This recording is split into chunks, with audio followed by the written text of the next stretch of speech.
Welcome back for another License Lowdown. We've got a lot of ground to cover, so we'll jump right in. Here at the Division of Real Estate and Professional Licensing, we appreciate all the questions we receive by phone and email. On this edition of the License Lowdown, we'll answer 4 of the most common questions our division receives. First off, we're often asked how to view licenses online. You don't need to log in. Just visit our e-license center and search for only one of the following: your first and last name or your license number. Click on the detail icon next to your name in the results, and a pop-up box will appear to show your license and continuing education information. Our next question is, what's due the first year of licensure as a salesperson? When you first become licensed, there are 3 dates to keep in mind. Your first birthday after getting your license is typically the first day to renew unless you receive your license within 60 days of your birthday. Make sure to double check the renewal due date and all that is due in the renewal information and fee for that date. The next date to keep in mind is the day you first received your license. A year out from that date is when your 20-hour post-licensure course certificate is due. Please note, it's one specific course that's 20 hours long and not a compilation of courses that add up to that amount. You can email your certificate to postcert@com.ohio.gov. And the last date to remember is for your 3-year renewal.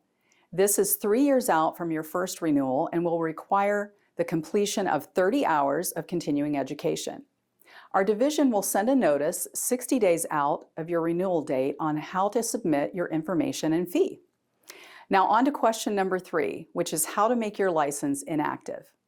You will need to email or mail a transfer activation application marked to be inactive. You will also need to notify your broker. Please keep in mind that your renewal and other license requirements are still due every 3 years, even if you are inactive. As long as you keep your license updated with the division, you can reactivate at any time. And finally, our last question to address is why your form was not accepted. Here are some common reasons that we've come across here at the division. The first one is when the broker has signed the application before the salesperson applicant has done so. It's important that the broker has reviewed the application in full and approves the content. Second is because the e-signature cannot be verified. Signed forms must either contain a wet signature or a verifiable electronic one. This can be done through signing services such as DocuSign or dotloop. The certificate should be sent with the application if it's not visible on the application itself. Thirdly, if your license was suspended and you are correcting it, you must check yes to the form's question of whether your license has ever been suspended and provide the reason for the suspension. It only needs to be disclosed one time. Fourth, make sure to complete the application fully with accurate information.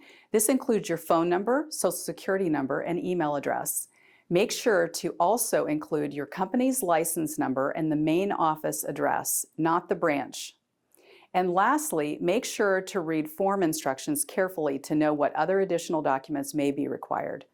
You can find these questions and answers on our website at com.ohio.gov/real. Before we conclude today's lowdown, our division was honored to visit some of our registered cemeteries that received a grant award from us this past month.